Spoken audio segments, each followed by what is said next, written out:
Şahıslar adına Lehte Batman Milletvekili Sayın Serkan Ramanlı konuşacaklar. Süreniz 5 dakikadır. Buyurun Sayın Ramanlı. Bismillahirrahmanirrahim. Değerli Başkan, değerli milletvekilleri ve aziz milletimiz, hepinizi hürmet ve muhabbetle selamlıyorum. Bugün Türkiye'nin 2025 yılı bütçesini konuşuyoruz. 5 dakikalık konuşma süresi içinde bütçeyi detaylı bir şekilde değerlendirmek elbette mümkün değil. Ancak şunu önemli belirtmek isterim ki bütçeyi sadece rakamlarla değerlendirmek meselenin özünü ıskalamak olur. Sosyal adaletin yeniden inşası için vergi adaleti mutlaka ama mutlaka tesis edilmelidir. Bütçe, borç ve faiz sarmalından kurtarılmalıdır.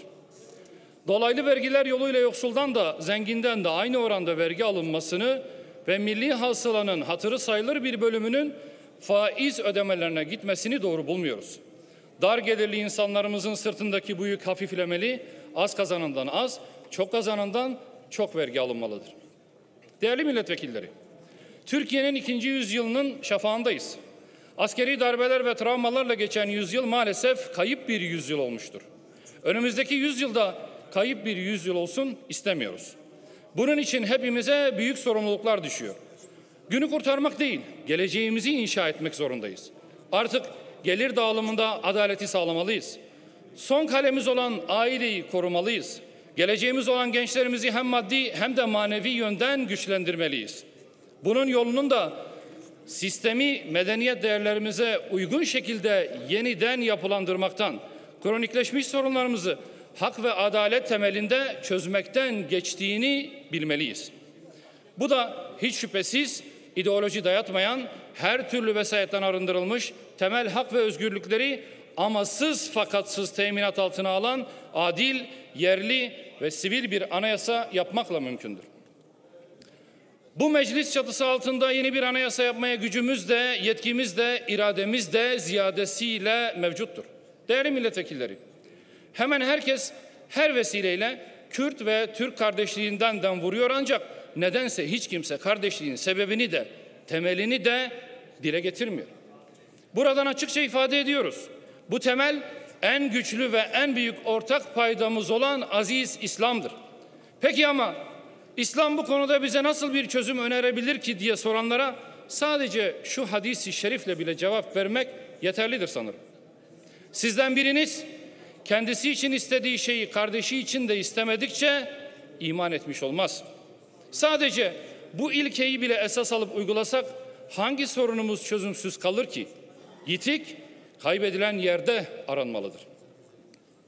Günümüz dünyası postmodern bir istila ile yüz yüzeyken Fransız ihtilalinden kalma sınıflandırmaları bir yana bırakıp beraberliğimizi kalıcı şekilde mümkün kılacak olan bir kardeşliği, eskilerin tabiriyle hukuku bir hakkın tahakkuk etmiş kardeşliği bu temelde yeniden hatırlamalı ve tesis etmeliyiz. Zira kardeşliğin edebiyatı çok yapıldı. Gelin artık bu kardeşliğin hakkını teslim edip hukukunu da inşa edelim.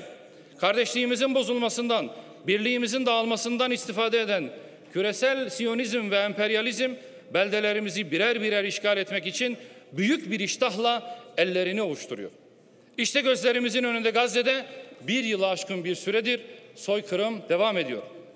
İslam dünyası olarak Siyonistlere karşı somut ve caydırıcı adımlar atmak yerine bu soykırımı sadece kınamakla yetiniyoruz.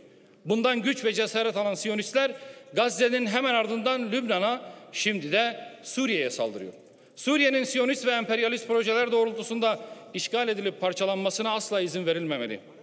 Hiçbir şart altında bölgede Siyonistlerin çıkarlarına hizmet edecek bir denkleme müsaade edilmemelidir. Aksine hem Suriye'deki hem de Filistin'deki işgali sonlandırmak için gayret göstermeli ve mazlumların sesi olduğumuz kadar kolu ve kanadı olmayı da başarabilmeliyiz.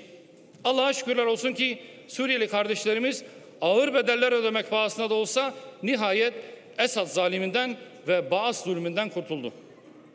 Bugüne kadar olduğu gibi bundan sonra da bizlere düşen Suriye halkının tamamının, Arapların olduğu kadar Kürtlerin de, Sünnilerin olduğu kadar Alevilerin de, Müslümanların olduğu kadar gayrimüslimlerin de hak ve hukukunu korumaktır. Bize düşen adil, güvenli ve huzurlu bir Suriye'nin inşası için elimizden gelen katkıyı sunmaktır. Bu vesileyle 10 yıldan fazla bir süredir acısını paylaştığımız mazlum ve muhacir Suriye halkının bu kez sevincine ortak olmayı bizlere nasip eden Rabbimize hamd ediyor. Anlamı zalimler için yaşasın cehennem olan Kürtçe bir ifade. Buyurun tamamlayın lütfen. Zalimler için yaşasın cehennem olan Kürtçe bir ifadeyi bu kürsüden tekrarlamak istiyorum. Jibo zalime huynkvari biji cehennem. Genel Kurulu saygıyla selamlıyorum.